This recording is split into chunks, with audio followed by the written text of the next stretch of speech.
Olá, eu sou o pastor Adjaila Ramos. Hoje nós vamos estudar a lição de número 5, o fruto do Espírito, o eu crucificado. É a lição de número 5 das nossas lições bíblicas da escola dominical. Nós estamos estudando sobre o verdadeiro pentecostalismo. Na lição anterior nós estudamos acerca dos dons e na lição de hoje nós vamos enfocar o fruto do Espírito.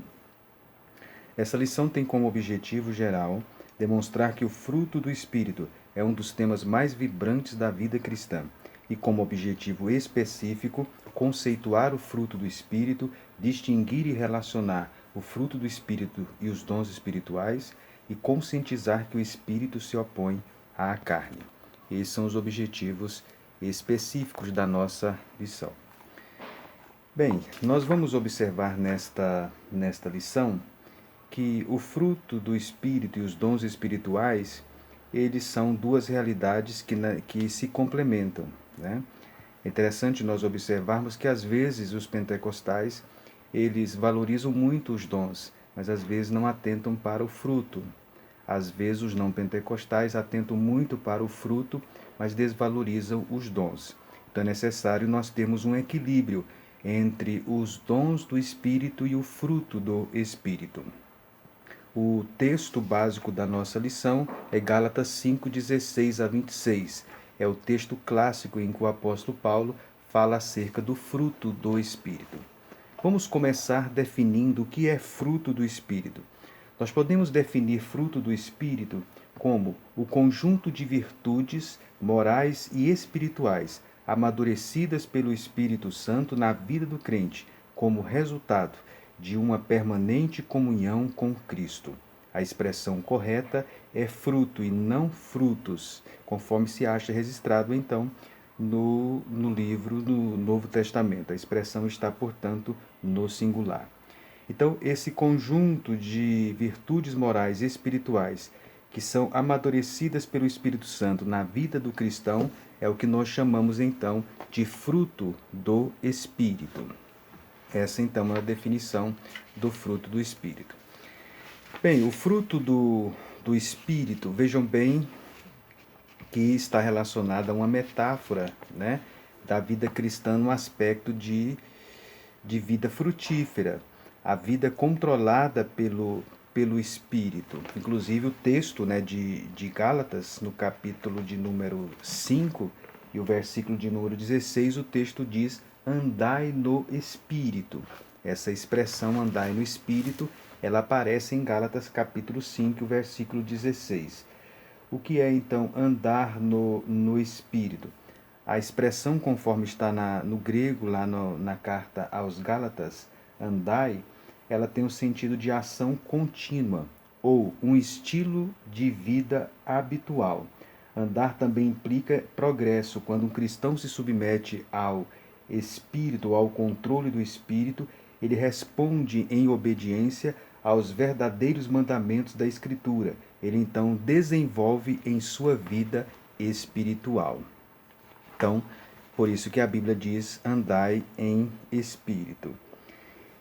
Bem, a nossa vida então deve ser controlada pelo Espírito. Nós já vimos em lição anterior que desde o momento em que a pessoa aceita a Cristo, ela já tem o Espírito.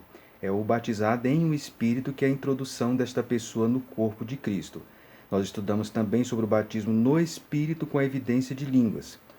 Mas quando uma pessoa aceita a Cristo ou se converte a Cristo, essa pessoa então já tem a presença do Espírito. Essa presença do Espírito, então, na vida dessa pessoa que converteu-se ao Senhor Jesus, ela faz com que a vida cristã dessa pessoa seja frutífera, uma vida cristã frutífera.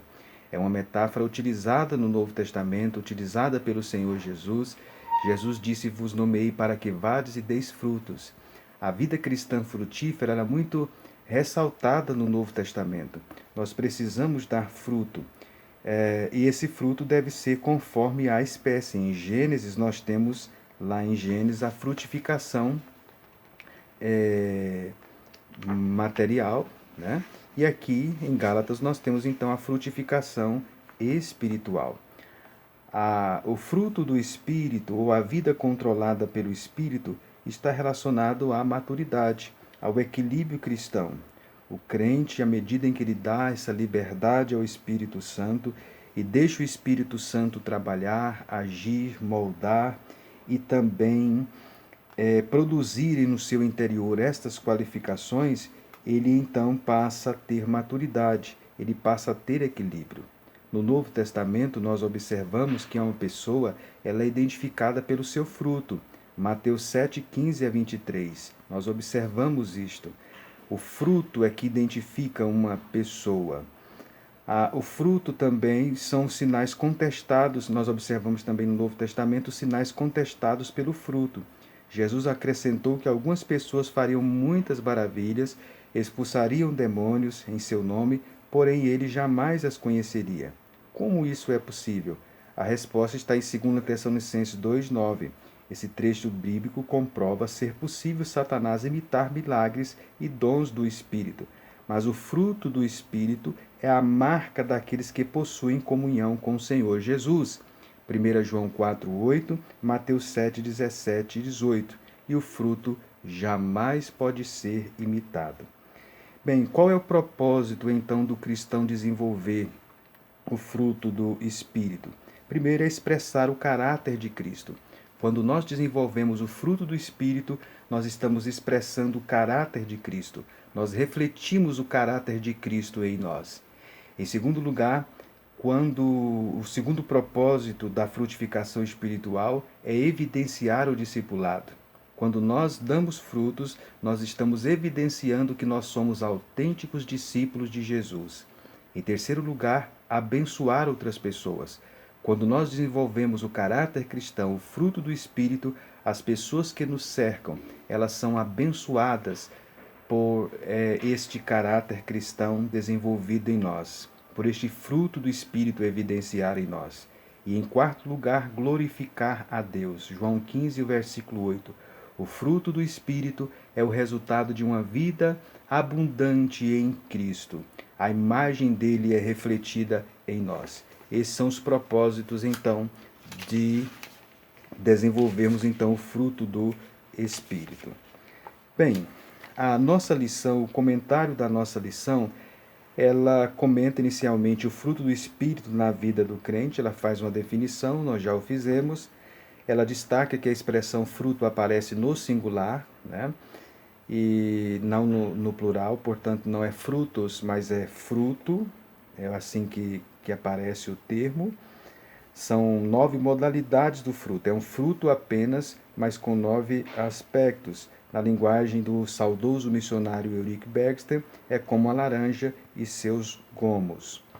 A lição também comenta sobre andar no Espírito. Nós já também falamos acerca disso, né? É a pessoa andar em humildade, submissão, santidade. É a pessoa submeter a sua vida ao Espírito Santo. É a pessoa agradar a Deus. É andar como filhos na luz. É andar nele. Bem, logo em seguida, na segunda parte do nosso comentário, ele mostra a diferença e a relação entre o fruto e o dom do Espírito. A diferença. A primeira coisa que ele mostra é que o que há em comum entre essas duas fases da nossa redenção é a fonte da origem. Tanto o fruto do Espírito, né, quanto os dons do Espírito, eles são reflexos então do amor. O apóstolo Paulo falou sobre isso, né, em 1 aos Coríntios, no capítulo 12. Tanto os dons como o fruto também vêm do Espírito. Então, em relação à origem, todos os dois vêm do Espírito. Os dons, eles são importantes. Nós não devemos desprezar os dons. Já estudamos na lição anterior. Paulo disse para não ignorar os dons, 1 Coríntios 12, 1. Paulo diz para não desprezar as profecias, 1 Tessalonicenses 5 e 20. Paulo diz para nós buscarmos os melhores dons, 1 Coríntios 12, 31. Os dons, então, eles são importantes, eles são fundamentais. O pastor Ezequias compara com um andaime. A construção precisa de um andaime durante a sua execução. No entanto, depois que se termina a construção, não há mais necessidade, então, do andaime. Assim, em relação também aos dons espirituais na igreja. Enquanto ela estiver aqui neste mundo, nós precisamos dos dons. Os dons do Espírito, então, são manifestações sobrenaturais que são dadas por Deus a nós. O fruto do Espírito, eles são também formados em nós, está relacionado ao nosso caráter cristão. Esta seria a diferença básica, né? O fruto do Espírito, ele é gerado em nós. O comentarista da lição, na terceira parte, ele comenta que o Espírito se opõe à carne. O apóstolo Paulo, quando escreveu essa carta aos Gálatas, estava acontecendo exatamente isto. Estava acontecendo seríssimos problemas relacionados a esta questão. Por um lado, pessoas legalistas, né? E, por outro lado, os antinomistas. Os antinomistas que eram contrários à lei e achavam que não deveria haver regulamentação nenhuma, e os legalistas que achavam que tinha que haver, fazer algo para ser salvo, né? A Bíblia nos apresenta, então, a salvação como obra da graça de Deus, mas a Bíblia também nos apresenta um conflito entre a carne e o espírito. E logo em seguida o apóstolo Paulo, ele passa a enumerar, né? Ele passa a enumerar as obras da carne, né, e o fruto do Espírito. Eu gostaria de chamar a sua atenção para o texto, né, de Gálatas, e é interessante você, professor de escola dominical, destaque, faça até uma relação, uma comparação, né, entre as obras da carne e o fruto do Espírito. Está em Gálatas capítulo 5, versículo 19 a 23. Bem, as obras da carne. O que são as obras da carne? As obras da carne são a natureza pecaminosa com seus desejos corruptos. Ela continua no cristão após a sua conversão. Ela é vista na Bíblia como um inimigo mortal. Está em Romanos 8, 6 a 8, está em Gálatas 5, 17 e 21. Quem pratica as obras da carne não poderão herdar o reino de Deus. Gálatas 5, 21. Então, por esse motivo, a natureza carnal pecaminosa ela precisa ser resistida e mortificada numa guerra espiritual. E essa guerra ela é contínua, que é travada, né, através do poder do Espírito Santo. Paulo fala sobre isso em Romanos capítulo 8, versículo 4 a 14 e em Gálatas 5, versículo 17. Quais são as obras da carne, ou as obras que são provenientes da carne? Carne aqui, sarx no grego, o termo está relacionado então a desejos pecaminosos, né? Primeiramente, nós temos a prostituição, Gálatas 5, versículo 19 a 21. A primeira obra da carne enumerada por Paulo é a prostituição, no grego é porneia. É a imoralidade sexual de todas as formas. Isso inclui gostar de quadros, filmes ou publicações pornográficas. O termo então é porneia, que foi traduzido por prostituição. Há um outro termo no grego também que é moicheia. Esses termos são traduzidos então por prostituição, imoralidade sexual de diversas formas. Segunda obra da carne é a impureza, isto é, pecados sexuais, atos pecaminosos e vícios, inclusive maus pensamentos e desejos do coração. O terceiro é a lascívia, ou seja, sensualidade. É a pessoa seguir suas próprias paixões e maus desejos a ponto de perder a vergonha e a decência. 2 Coríntios 12, 21. A idolatria, a quarta obra da carne enumerada por Paulo é a idolatria, é a adoração de espíritos, pessoas ou ídolos e também a confiança numa pessoa, instituição ou objeto como se tivesse autoridade igual ou maior a Deus e sua palavra. A quinta obra da carne é feitiçaria, isto é, espiritismo, magia negra, adoração de demônios, uso de drogas e outros materiais na prática da feitiçaria. Sexto, inimizades, isto é, intenções e ações fortemente hostis, antipatia, inimizade extrema. Porfia é a sétima obra da carne, é briga, oposição, luta por superioridade. Oitavo, emulações. Emulações estão relacionadas aqui a ressentimentos, inveja, amarga do sucesso dos outros. Iras também é classificada como obra da carne. Ira ou fúria explosiva, que irrompe através de palavras e ações violentas. Pelejas também é obra da carne, uma ambição egoísta, cobiça do poder. Né? Eritéia no grego. Dissensões é introduzir ensinos cismáticos na congregação. sem qualquer respaldo da palavra de Deus. Isto é, então, dissensões. Heresias grupos divididos dentro da congregação, formando conluios egoístas que destroem a unidade da igreja. Invejas, antipatia ressentida contra outra pessoa que possui algo que não temos e queremos. A 14ª obra da carne que Paulo enumera é homicídios, isto é, matar o próximo por perversidade. 15ª, bebedices, ou seja, descontrole das faculdades físicas e mentais por meio da bebida embriagante. 16º, glutonarias, isto é, diversões, festas com comida e bebida de modo extravagante e desenfreado, envolvendo drogas, sexo e coisas semelhantes. Estas são obras da carne. É bom lembrar que essa lista de Paulo não é completa. Paulo, inclusive, usa a expressão coisas semelhantes a estas. É uma amostra, então, do que é obras da carne. Logo em seguida, o apóstolo Paulo ele enumera, então, o fruto do Espírito. Então, veja as qualidades do fruto do Espírito. Veja que é do Espírito, é proveniente, então, do Espírito. É o Espírito Santo que gera no cristão, né? Essas virtudes, esses elementos, como nós vamos estudar agora. Em primeiro lugar, nós temos aí o primeiro fruto do Espírito, o amor. O amor aí está relacionado ao interesse e à busca do bem maior de outra pessoa, sem nada querer em troca. Isto é, então, o amor é fruto, então, do Espírito. O termo aqui é a palavra ágape, é o amor aqui voluntário, referindo-se não à afeição emocional, atração física ou laço familiar. Então a palavra amor aqui ela não está relacionada à atração física, laço familiar ou afeição emocional. O termo aqui está relacionado a respeito, devoção, afeição que conduz ao serviço voluntário e altruísta. Em segundo lugar, nós temos o termo gozo ou alegria. O gozo aqui é a sensação de alegria baseada no amor, na graça, nas bênçãos, na promessa e na presença de Deus, né?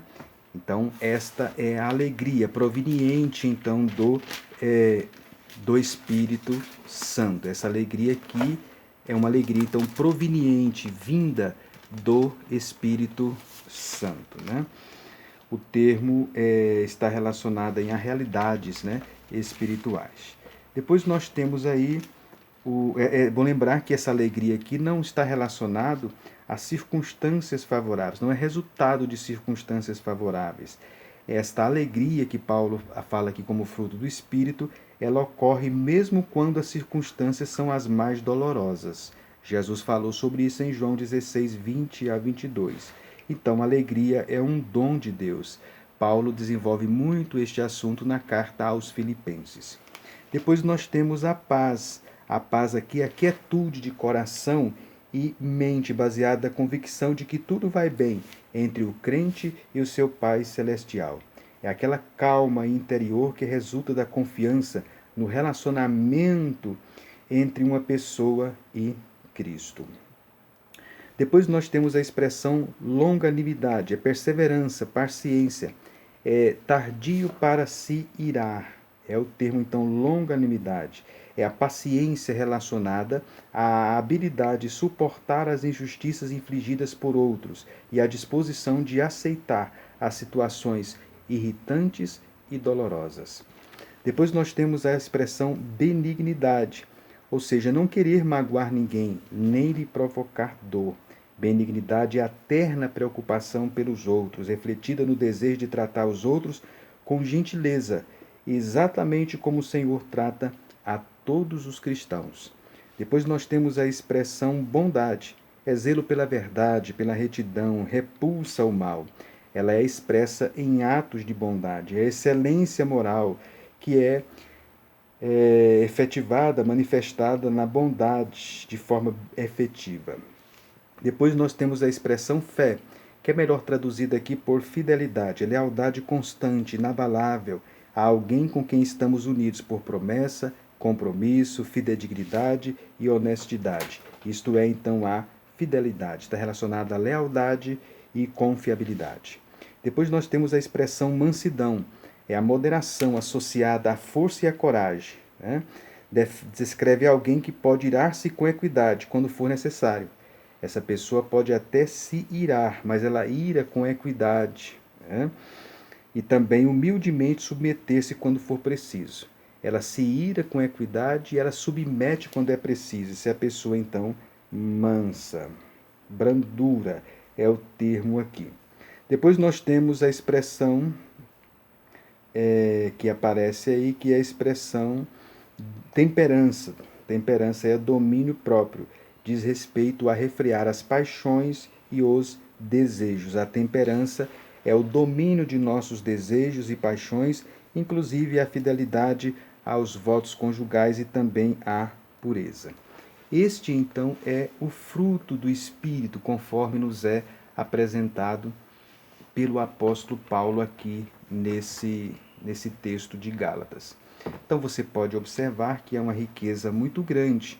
Então, que você possa enumerar tanto as obras da carne como o fruto do Espírito, ele estudando ponto por ponto para os alunos, pois muitas vezes os alunos, eles veem esses termos na igreja, já leram na Bíblia, mas às vezes não sabem definir com precisão do que se trata esses termos. Por isso é bom você enumerar, você citar e você conceituar ponto por ponto, se necessário, até exemplificar para que os alunos possam então conhecer melhor esses termos aí e também saber definir. Então você pode observar que o fruto do Espírito está relacionado então a esse conjunto de qualidades que é desenvolvido então na vida do cristão. Isso está muito relacionado ao caráter cristão. Veja que a expressão fruto do Espírito é proveniente do Espírito. Da nossa natureza humana e pecaminosa, nós não temos condições de desenvolver essas qualidades, né? Essa excelência moral. Isso é produto, então, do Espírito Santo em nossas vidas. Isto é produto de nós estarmos ligados a Cristo, nós estarmos vivendo uma vida no Espírito Santo e o Espírito Santo produzindo isso em nós. Isso é produto de comunhão. O fruto do Espírito é produto de comunhão na vida de um cristão. Um cristão que desenvolve o fruto do Espírito é porque este cristão ele tem comunhão com Cristo, tem comunhão com Deus. O fruto do Espírito também ele proporciona o cultivo da comunhão com os outros cristãos, né? Ou seja, quando nós temos comunhão com Deus, com outros cristãos, quando nós exercemos a vigilância e quando nós aceitamos o ministério de pessoas piedosas, tudo isso contribui para que o fruto do Espírito seja formado em nós. A leitura das Escrituras, a prática da oração, a vida devocional, tudo isso contribui para nós formarmos e fortalecermos o caráter cristão, né? Então que você, caro professor de escola dominical, possa destacar, né, esses elementos principais aí na nossa vida, na vida de cada aluno da escola dominical. Bem, concluindo, o pastor Ezequias diz que cabe a cada crente fazer uma análise introspectiva para verificar se suas inclinações elas são carnais ou espirituais, né? Então é um momento para nós refletirmos, é um momento para você levar os alunos a refletirem se eles estão desenvolvendo o caráter cristão. Faça uma pergunta para os alunos refletirem por um momento. Será que esses aspectos do fruto do Espírito estão manifestados na vida deles? Será que eles evidenciam a presença do Espírito Santo na vida deles? Nós estamos vivendo dias difíceis que o pecado ele está de uma forma muito desenfreada, né? E tudo contribui para que essa luta entre a carne e o Espírito seja mais acirrada. Por isso nós precisamos, e esse é um momento muito oportuno na escola bíblica dominical, fazermos uma avaliação se o fruto do Espírito está realmente sendo desenvolvido em nós. Nesses dias difíceis e conturbados, de que lado você está? Você está do lado das obras da carne ou você está do lado do fruto do Espírito? Eu sei que é uma luta constante. É um momento, então, para você orar pelos seus alunos e orar com eles, para que o fruto do Espírito seja desenvolvido na vida deles. Não há meio termo, né? Ou você tem o fruto do Espírito ou você não tem o fruto do Espírito. De que lado, portanto, você está? Então, esta é a lição de número 5. O fruto do Espírito, o eu crucificado. Um termo também que particularmente me chama muita atenção, essa expressão, o eu crucificado. Paulo disse que, está em Gálatas 5, versículo 24, os que são de Cristo crucificaram a carne com as suas paixões e concupiscências.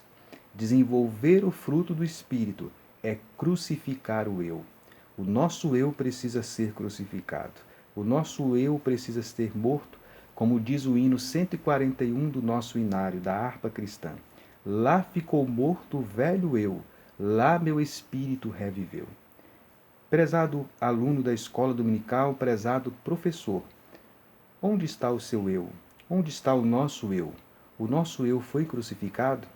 O nosso eu ficou lá no Calvário?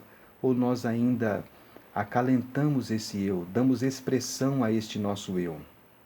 O nosso eu tem que ser crucificado. Aqueles que são de Cristo crucificaram a carne com as suas paixões e concupiscências. Nosso eu precisa ser crucificado. Nosso eu precisa ser vencido. A partir do momento em que passamos a viver uma vida cristã e uma vida com Cristo, nós então abandonamos este eu. Não é mais eu, este eu foi crucificado. Este eu ficou para trás. Este eu morreu e agora nós desenvolvemos então as qualificações provenientes do fruto do Espírito. Agora nós desenvolvemos então o amor, o gozo, a paz, a longanimidade, a benignidade, a bondade, a fé, a mansidão e a temperança. Então faça uma avaliação, tire alguns momentos de oração com seus alunos, deixe eles se expressarem, quem sabe, as lutas diárias que eles enfrentam para desenvolver esse caráter cristão. Enfim, aproveite esta lição, este momento singular. Alguns alunos estão lutando para desenvolver o caráter cristão, outros não estão mais frutificando. É o momento, então, para refletirem acerca disso. É bom nós lembrarmos que nós estamos estudando o fruto do Espírito dentro do contexto do pentecostalismo.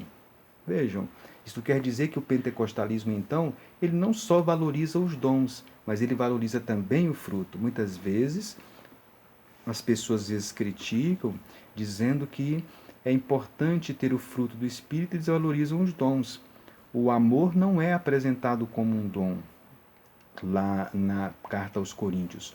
Os dons precisam ser exercidos com amor, mas o amor não é um dom. O amor é um fruto do Espírito, conforme Paulo anunciou aqui. Então, nós valorizamos os dons, já estudamos na lição anterior, mas nós também, pentecostais, valorizamos o fruto. Então, precisa haver um equilíbrio entre o fruto do Espírito e os dons do Espírito. Que nós possamos desenvolver isso, principalmente dentro do contexto que nós estamos vivendo, de pentecostalismo, especialmente no contexto brasileiro. Nós precisamos desenvolver o fruto do Espírito e também o dom do Espírito. Certamente, muitas pessoas, por verem pessoas, às vezes, com manifestações pentecostais, falando línguas, profetizando, mas não desenvolverem, às vezes, o fruto do Espírito, isto faz com que muitas pessoas desacreditem dos dons do Espírito. Por isso, então, é importante nós enfatizarmos bem isso, o equilíbrio entre o fruto do Espírito e os dons do Espírito.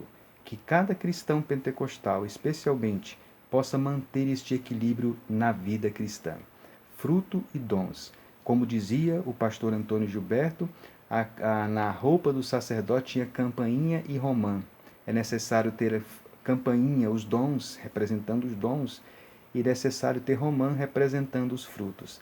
Que Deus nos abençoe e que nós possamos desenvolver, então, esses dois elementos fundamentais da vida cristã e especialmente para nós pentecostais. Então, esta foi a nossa lição, a lição de número 5, né? O fruto do Espírito, o eu crucificado. Que Deus o abençoe e nós esperamos que estas lições estejam grandemente abençoando a sua vida e também a vida de seus alunos. Estude a lição com oração, estude a lição com devoção e retransmita e peça ao Espírito Santo para que essas verdades da palavra de Deus estejam presentes na vida de seus alunos. Que Deus o abençoe e até a nossa próxima lição.